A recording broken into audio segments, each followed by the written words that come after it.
Thank you so much, Kyle, for joining us on a podcast at Dawdle. Extremely grateful that you took out time to share your insights with our global audience. Dawdle community is now over 125,000 plus CXOs and leaders from across the globe. And we are pretty sure that this discussion will add a lot of value to the people, who are a part of our community.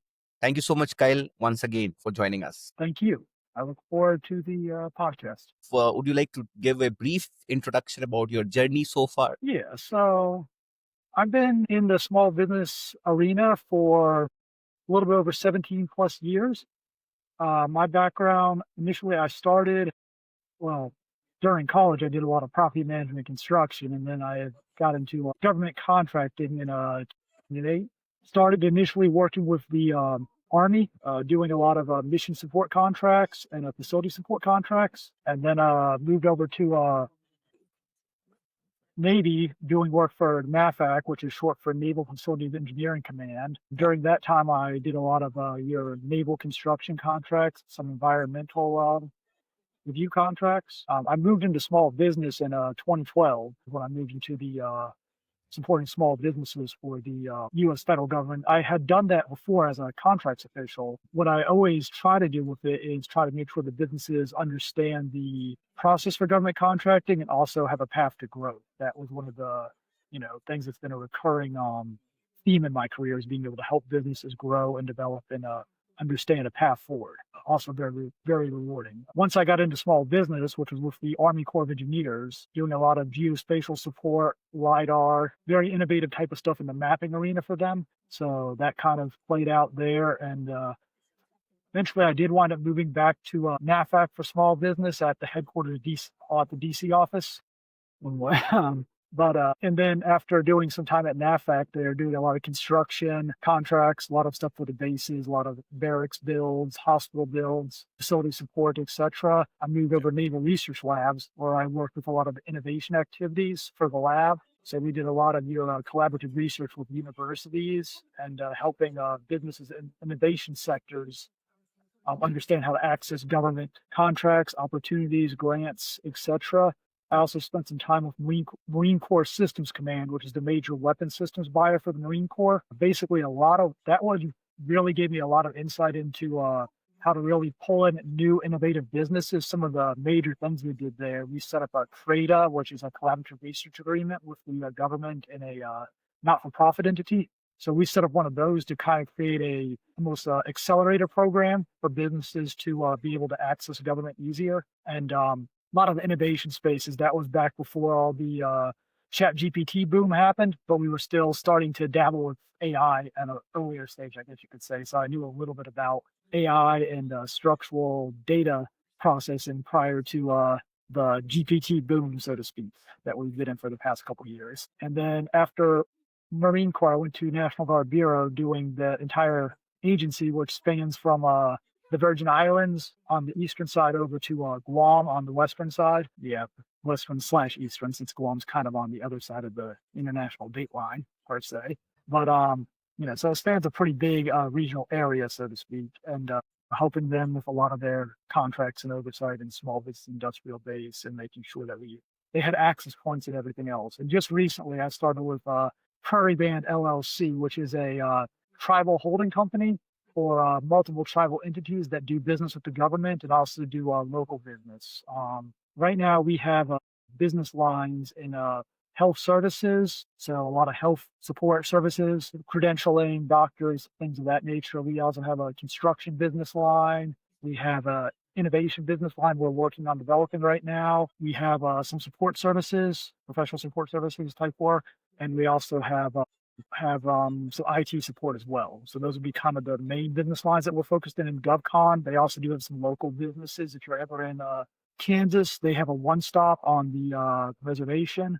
So basically a gas station and handle propane. And they also have a industrial hemp business where they're looking at hemp manufacturing for clothes and construction materials and hemp-based plastics and stuff like that. So they do it some little local businesses. I'm not as involved with local businesses, but they are something that the company has. So I figured I'd just go ahead and Thank you so much, Kyle, for taking us through this elaborate introduction. And The first thing we would like to understand from you is that, you have led procurement and small business programs across Army, Navy, Marine Corps, National Guard, and now also working with tribal enterprises. What is that core mission or belief that has maintained constant with you throughout this journey? Yeah, so the core mission for me is being able to deliver services and also being able to support small businesses and support the US industrial base. So seeing firms having that path to growth and also seeing firms that can actually execute the contracts that they are getting awarded or being put on. Yeah. And from your vantage point, Kyle, like, managing billions inside federal obligations, why do so many small businesses struggle to break into defense contracting? And what distinguishes those who succeed early from those who get stuck? So it's not an easy task to get into defense contracting. I will straight say that first of all. The biggest struggle I've seen with businesses is really understanding your customer, or understanding who you're going after. So those that succeed early do their research, they understand how to present themselves well, and they understand how to find the problem and address the problem to their potential customer. Because if you can do those things, people become interested in the conversation you're having. Because it's not just about what a company can do, it's about what a company can do for the customer. Got it. Can you take a few examples, Kyle, where you have seen enterprises struggling? Maybe So, without taking their names, like, yeah. yeah, I won't mention any names, but I can tell you when you see enterprises struggling or what causes some concern. So, for example, when I was with Marine Corps Systems Command, as I mentioned, they're a weapon systems buyer, right? So, in government, one of the things we constantly had when I was there was a lot of companies trying to sell us office supplies or a lot of supply products. Now, we do buy supply; they do buy supply products mostly on a credit card, so it's not a formal contract. Is anything below? Well, right now the threshold is 10,000. At that time, the threshold was like 5,000. But anything below those thresholds gets bought on a purchase card, so it's not a formalized contract per se. So typically, when I was a small business director and a contracts person, we would hand those off to the purchase card holder to manage those potential companies. One of the reasons why I bring this up though is because one of them attempted to sell to me when I was at a conference for Marine Corps, and the response was, unless that pin is the pin out of James Bond and has a laser on it, we're probably not going to use it as a weapon system, But not to diminish the guy's capabilities, but the thing was, like I said, know your customer, know what they are trying to go after. And he did eventually get to the tail end of his conversation where he said something about they were getting into cybersecurity. Now, we did have some cybersecurity partners and some projects. But because we did a lot of stuff in cybersecurity, I want to know, okay, what kind of cybersecurity you do, because there's a big difference between penetration testing and stuff against peer competitors and everything else on one side and installing Norton antivirus on the other side. And he couldn't really distinguish between the two differences there because it was such a new business line. And that's something I will always say is, when you want to represent a business line, at least at a very top line, if you're going to sell it, know what you're talking about at a very high level. Because I'm not the IT guy either by any means, but I know at a top line what the difference is, to at least be able to talk top line. This is the area of that particular business I'm trying to operate. That's often a struggle of just, always do your research and always know your customer. And Kyle, can you share a situation where a small or emerging supplier, they reshaped cost, speed, or innovation outcomes in a defense or government program, and proving that a small can drive mission impact? So there's a lot of times I've actually seen that. I've seen, so when I was with, I'll give you a couple examples. When I was Army Corps of Engineers, one of the biggest things we did, we had a photography contract. It was a piece of one of our environmental contracts. They did a lot of photography of the environment and things like that. One of the ways the small business will help us is we lost funding for the environment, for the entirety of the environmental contract, but we still wanted to keep the photography aspect. We were able to utilize a small to keep that photography aspect using some of the set-aside categories that were in existence to help us keep that relationship available and help us navigate that pathway. Due to the fact that we could do sole source to an 8A, and we were able to find an 8A looking to expand into the DC region at the time.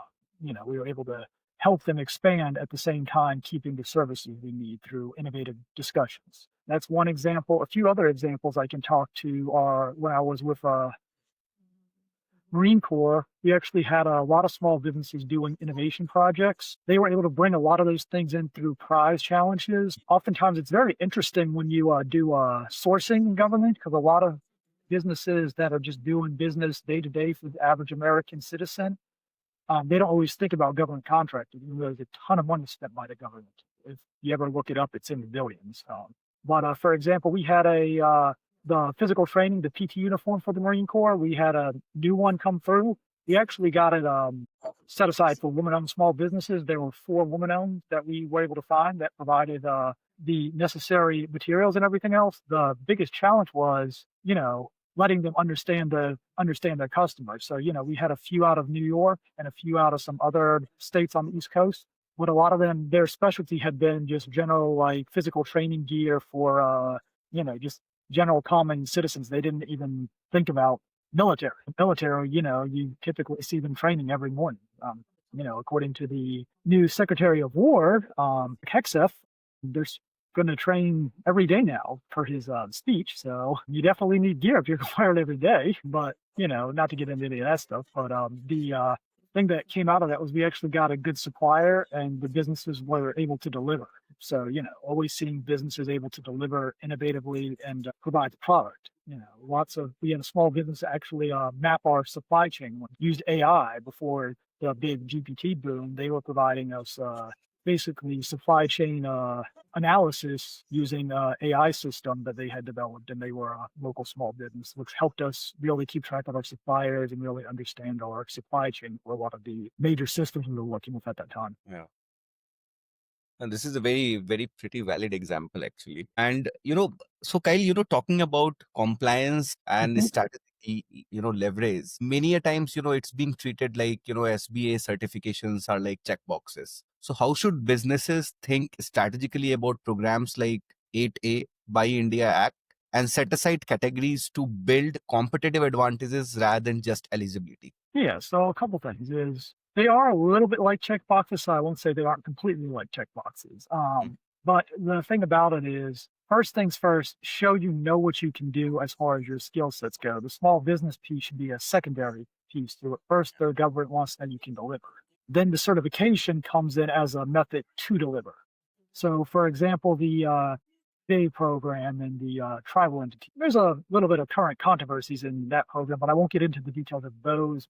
Businesses that are in that program, what they can do is they have ability to do sole source awards to high dollar thresholds. So, when they showcase, they have the competency, and then they showcase that as an access path per se for the customer to get to them in an expedited manner.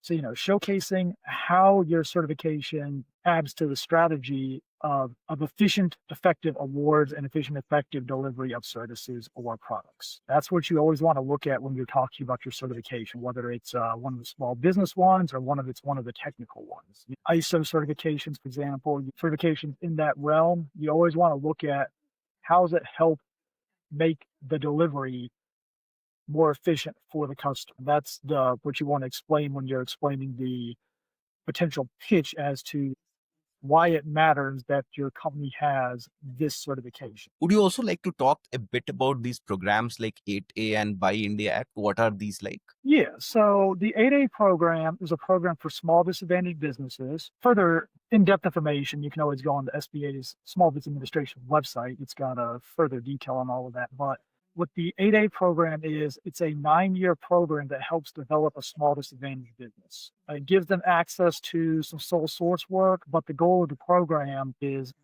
basically midway through, a portion of their work has to come from competitive work where they're competing against other businesses. So the goal of it is to let that business have access to some sole source work and potentially build a portfolio that they can compete with other businesses on when they graduate. There are, the ownership has to be a disadvantaged individual, or in the case of a tribal entity that is disadvantaged.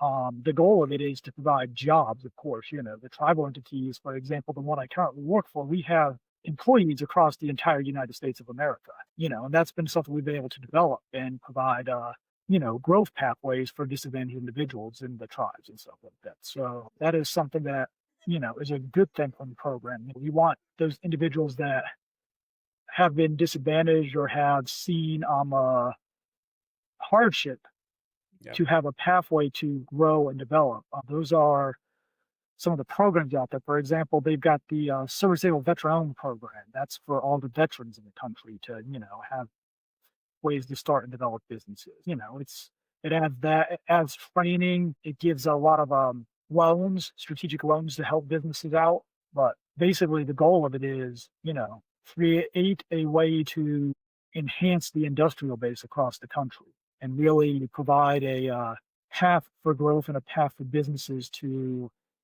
be successful. Got it. And now, Kyle, since you're working with, tribally owned holdings, how can federal contracting be used not just for business success, but to fuel a long-term economic sovereignty? So, like I was kind of talking about with the workforce and some of that type of stuff, if you ever talk to a tribe in the United States, and I know it actually kind of relates to some of the way some other countries do business, they tend to look at the next 5 generations as to how they can benefit their people, so to speak. So, they're not just worried about what's going to happen in a week. They want to know how this is going to enhance the community over the next couple generations. And I know that's how some other countries look at their structure and everything else. The way that a lot of these government contractor stuff plays into it helps them give their communities access to jobs and new technologies. So, for example, a lot of tribals are looking at some of the innovation arenas, so your data centers, your AI, drones, drone tech, etc. I'm not going into a ton of detail, but what that does is it gives you a way to provide jobs for the community. So, in new, growing, developing industries, because as industries grow and as things develop, the workforce changes. So you need to be able to give opportunities as the workforce changes. Yeah. And that money can go back to the tribe to provide for a lot of the programs, provides for your food assistance programs, some of your education assistance, other programs of that nature. It goes into, creates internships, creates various good things like that. And where are these basically based out at? Like, is it only in the United States or it's outside of US as well? So the opportunities are probably across the world, because the U.S. does have bases in other countries, so there is opportunity across the world for government contracting. Yeah.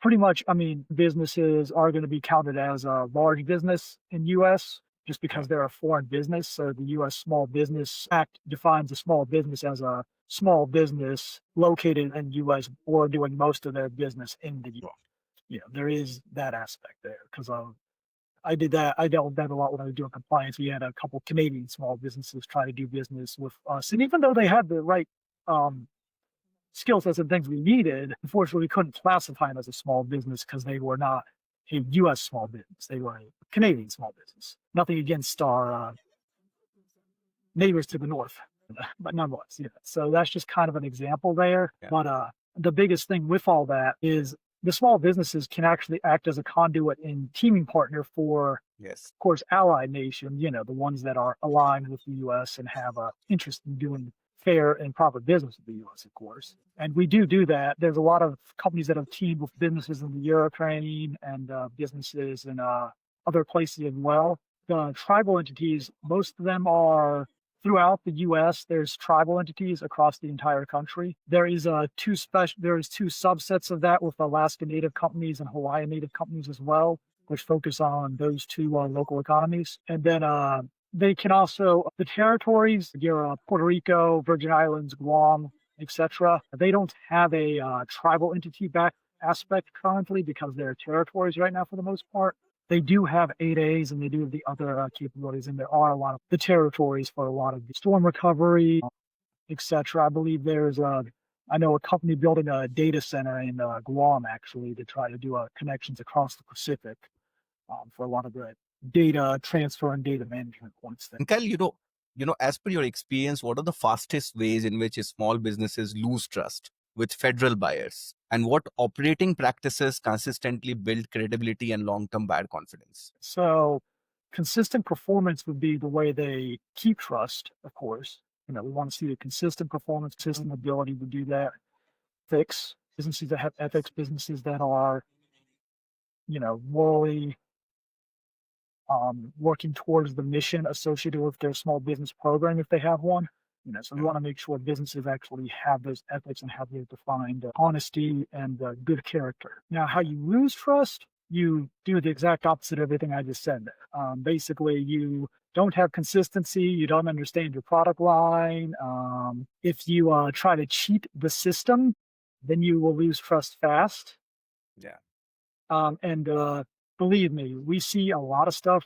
When I was on the government side, there was a lot of things I saw. I'm not going to go into details on anybody's particular situation, but just seeing how some businesses operate versus how others operate will help a lot of people to see what is considered a ethical business that works for the greater good, so to speak, versus a business that is just trying to run. I mean, we all want to make money as a business, Yeah. don't get me wrong, but there is an ethical piece to making money ethically versus just making money per se. So, as a taxpayer, for example, the money for tax money goes to pay for contracts. So, we all want to see contractors actually provide Yes. successful products and successful services and also follow the rules associated with their programs and everything else. And the majority of them are good actors. There's always a case out there, and unfortunately we can't get rid of all the cases, but there are a lot of good actors out there. Having that consistency, having those ethics, and being a good actor and a good steward of the program and of the taxpayer dollars. And we see, all these procurement cycles are accelerating, and there's a lot of AI enabled sourcing also emerging. And what capabilities will tomorrow's contractors need to have so as to be competitive? So one of the biggest things currently going on right now is the need to execute faster. So they want product delivery at a much faster speed. So, businesses being able to understand how to execute at a much shorter clip than before. So, how does AI play into that model? We want competent AI. There is AI that knows what it's doing. There's AI that spits out 50 bazillion sources that Lord knows where they came from. So there is good and bad AI, for lack of a better way of putting it. But the thing is, when you're using AI, is know what it's capable of, know where it can enhance your efficiency, and know how to utilize it in your strategy. For example, it could probably do a lot of research for you or a lot of baseline writing for you. You do want to have a human in the loop to double check it, but it can do a lot of the data pulling for you that makes it a lot faster. So instead of the human having to go in there and do all the searches, it can pull it a lot better. So there's a lot of ways to utilize the AI, but don't oversell it either, because that's the other thing. AI is kind of in a little bit of a .com bubble right now, where I think some of it's getting a little oversold and some of it's getting a little undersold. Yes. So it'll be around for a long time to come, just as the internet is, just as a lot of the .com websites are. But at the same time, it's not flawless. Right. There's a lot has been talked about, around AI, robotics, and technology, the future, what the future looks like. It was pretty interesting. I saw somewhere like, where there are a few ministries inside the government, where AI is becoming a minister of that particular, department. Quite Yeah. interesting stuff's happening all around. Oh yeah, there's definitely some interesting advancements going on in AI and Yeah. some of the stuff they're test betting it for. We'll see where it gets to in the next Yeah. so many years. And sometimes I also feel is that, I think it's also the doomsday for human race is kind of. I think that's a little bit of the overblown part right there. I don't think it's the doomsday for the human race. I think there's definitely going to be period of change though, to really get through it. There'll be jobs it creates. There'll be jobs it unfortunately takes over per se. But that is true of any technological innovation. I mean, you look at like the computer in and of itself and the telephone line and a lot of that stuff throughout history. You can see, you don't really have scribes anymore as far as what you look back in history goes, where somebody says, take this note down and they write it all down. That's why we have a keyboard and computer now. Computer replaced a lot of jobs per se, but it also created a lot of other jobs like, data analysts, etc. So AI will create jobs. It'll also displace jobs, unfortunately, to be ever so honest. And that's part of the thing of keeping up with industries as they change. That's part of developing and putting this education program in place and teaching people how to thrive in a new industry that they develop. That's one of the things that actually the tribes do a lot of. There's a lot of grant programs that go towards tribal enterprise, tribal people having access to that type of stuff. And that's also something a lot of states do. A lot of small business community tries to be involved in making sure that there is those programs. Some of them set up a one seat specifically to help get individuals to innovate. I'm actually part of one 501c3 where I sit on a board for developing museum in New York or New York Auto Museum. One of the things they're trying to do with that thing eventually is provide education for underprivileged kids throughout the state of New York, to kind of help them understand the auto industry. Now, we'll always have some kind of car or flying car or something. Maybe it'll be like the Jetsons someday, but you'll still have a vehicle of some kind. They just go on road and air. Right. Of sense.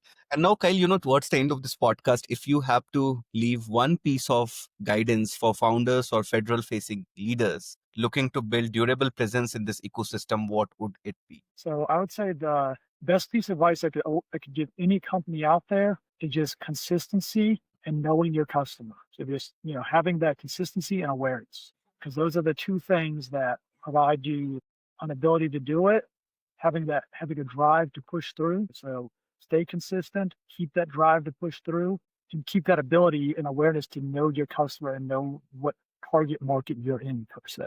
Thanks so much, Kyle, for joining us.